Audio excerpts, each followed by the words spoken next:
ನಮಸ್ತೆ ಎಲ್ಲರಿಗೂ ಸ್ವಸ್ತಿಸ್ ಕಿಚನ್ಗೆ ಸ್ವಾಗತ.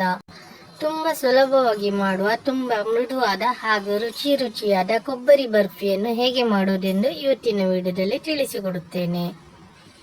ಮೊದಲಿಗೆ ಸ್ಟವ್ ಮೇಲೆ ಒಂದು ಬಾಣಲೆ ಇಟ್ಟುಕೊಳ್ಳಿ. ಇದಕ್ಕೆ 1/4 ಕಪ್ ಅಷ್ಟು ಸಕ್ಕರೆ ಹಾಕಿಕೊಳ್ಳಿ.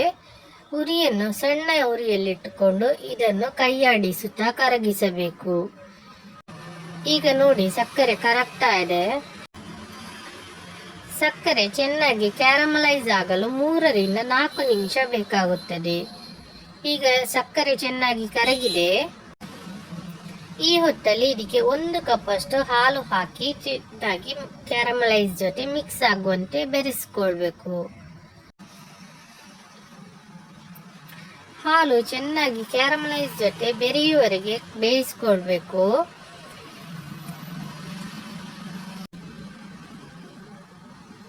ಈಗ ಇದಕ್ಕೆ 2 ಕಪ್ ಅಷ್ಟು ತೆಂಗಿನ ತುರಿಯನ್ನು ಹಾಕಿ, ನಾನಿಲ್ಲಿ ತೆಂಗಿನ ತುರಿಯನ್ನು ಮಿಕ್ಸಿಯಲ್ಲಿ 1 ಸುತ್ತು ತಿರುಗಿಸಿ ಹುಡಿ ಮಾಡಿದ್ದೇನೆ.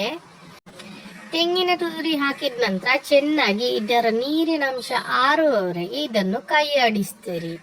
ಇದು 3 ರಿಂದ 4 ನಿಮಿಷದ ನಂತರ ಈ ಮಿಶ್ರಣ ಸ್ವಲ್ಪ ಗಟ್ಟಿಯಾಗುತ್ತಾ ಬರುತ್ತದೆ.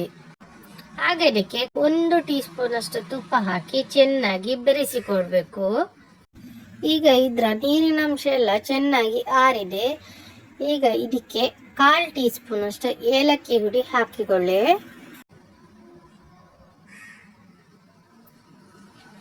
ಈಗ ಇದು ಪಾಕ ರೆಡಿಯಾಗಿದೆ. ಇದನ್ನು ಒಂದು ಬಟರ್ ಪೇಪರ್ ಹಾಕಿದ ಟ್ರೇ ಮೇಲೆ ಹಾಕಿ ಸರಿಯಾಗಿ ಹೀಗೆ ಸೆಟ್ ಮಾಡಿಕೊಂಡು ಸ್ವಲ್ಪ ತಣ್ಣಗಾಗಲು ಬಿಡಿ. 30 ನಿಮಿಷದ ನಂತರ ಇದನ್ನು ಬೇಕಾದ ಆಕಾರದಲ್ಲಿ ಕತ್ತರಿಸಿಕೊಳ್ಳಿ.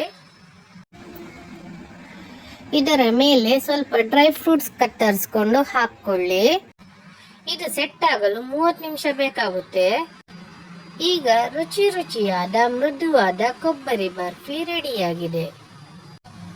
ನಿಮಗೆಲ್ಲ ಈ ವಿಡಿಯೋ ಇಷ್ಟ ಆದಲ್ಲಿ ಲೈಕ್ ಮಾಡಿ, ಶೇರ್ ಮಾಡಿ, ಹಾಗೆ ನನ್ನ ಚಾನೆಲ್ ಅನ್ನು ಸಬ್ಸ್ಕ್ರೈಬ್ ಮಾಡಲಿಕ್ಕೆ ಮರಿಬೇಡಿ. ಮುಂದಿನ ವಿಡಿಯೋದಲ್ಲಿ ಸಿಗೋಣ. ಧನ್ಯವಾದಗಳು.